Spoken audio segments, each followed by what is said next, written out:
This is the Halloween Gambit, an opening after e4, e5, knight f3, knight c6, knight c3, knight f6, and here just give away a free knight in exchange for attacking compensation. So in this video I'm going to be showing you how to win with this gambit and also how to make it a solid opening. So let's get right to it.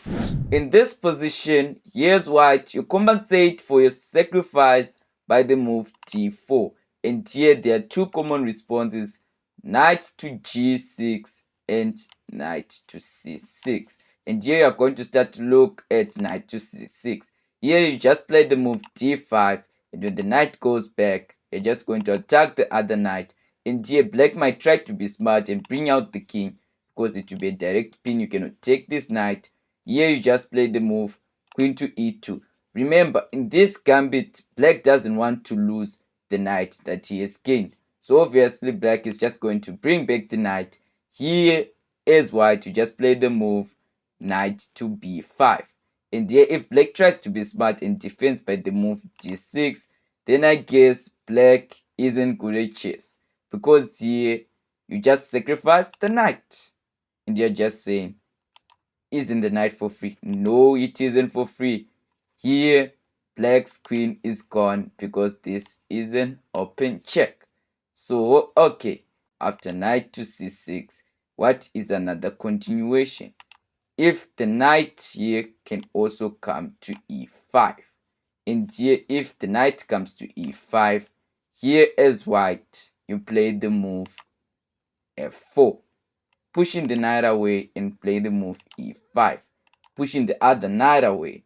And here in this position as white, you play another position improving move d6, shutting down black's pieces. As you already said, this bishop can no longer come out, this knight can no longer come out, which means that black could be massively behind development. And here if you trade off the pieces, here black might try to play a move like queen to b6. So how do you react here? You just play the move knight to b5. Don't worry about the queen.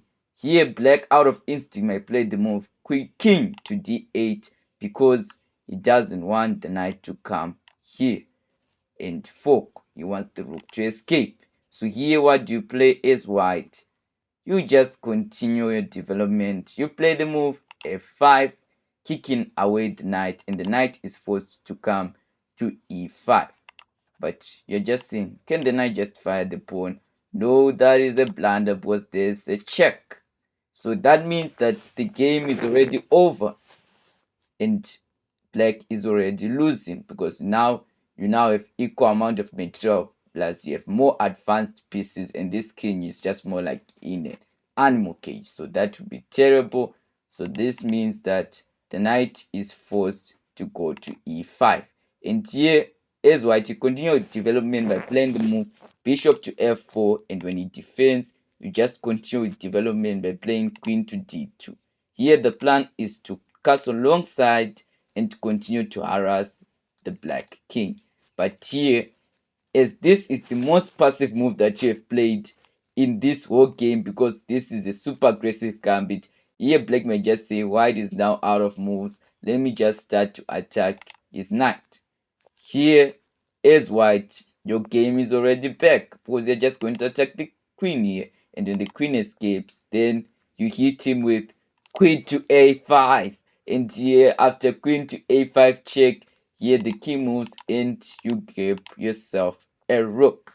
So in this position you can grab yourself a rook, and here after these moves there's another popular response, which is queen to f6. Here be careful of this. Don't play the move knight to b5. You're going to straight away lose. First play the move queen to e2 check, and after king d8, knight a4, queen e6, which is the top engine line, because here if he takes, then there is queen to f3, and here both of these pieces attacking the same knight, which means that here the only way to escape is to take. Then you just take back with the bishop, and after the dust settles, you have traded and you are preparing to long castle. If you analyze this on the engine, white has got plus 1.58 advantage, which means that you're straight away winning this end game. So which means that this is a very advantageous position for you because you have got the move. Also, you can play bishop to g5. You want to try to be an aggressive type of guy, because if he blocks, he's just going to take, and if he takes the knight, then definitely I guess black is toast, because this rook will be for free. So okay, let's return back to the situation here of knight to c6. Okay, we've already looked at the two popular responses, which is knight to b8 and knight to e5 after the pawn is pushed forward. Okay, here in this position, actually, here let's look at the move knight to g6.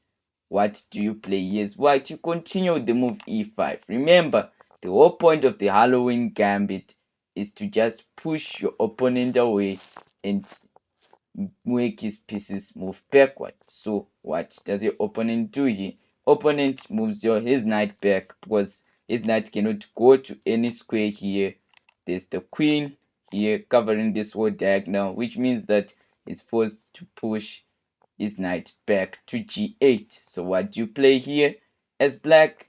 Here as black, you just play the move queen to f3 first, just testing out your opponent. And if your opponent decides to play this move d6, which is not actually an engineered, here the computer is recommending d5 because you now have to gambit a pawn, yes black, to compensate for this scary gambit. So here black decides to play d6 and doesn't know how spooky the Halloween is. So start to scare him by bishop to c4. You're now threatening some form of checkmate. And here if he tries to play queen to e7, then you just play the knight here. And here the best move is to play his queen to d7. But you know what? Black is a human after all. You might just play his queen here. Then you've got this scary move, knight to b6. Yes, it looks like you're giving away a free knight, but yeah, did black forget about checkmate? Which means that he's forced to block, and I guess you know what that means. Sorry, I guess you know what that means here. After he blocks here, you just get a free rook. So that will be very bad for black. So here in this position, you've already seen that there's a continuation of bringing the knight out. Okay, let's check out another continuation here. Instead of playing here black might play his bishop out there. Here you continue bishop to c4, and here if he plays queen to e7, you just castle. And here if he plays a silly move like d6 and forgets that this is the spooky Halloween Gambit, then I guess he's toast. In this position, there's knight to d5, and after queen to d7, there's knight takes b4. Because look, you are forking the queen and the bishop. So you shouldn't forget, after you castle here in this position, you should immediately take this knight. But if he forgets, then it's a bonus point for you. Here there's also a variation of bishop after bishop takes c3, right? There a knight h6.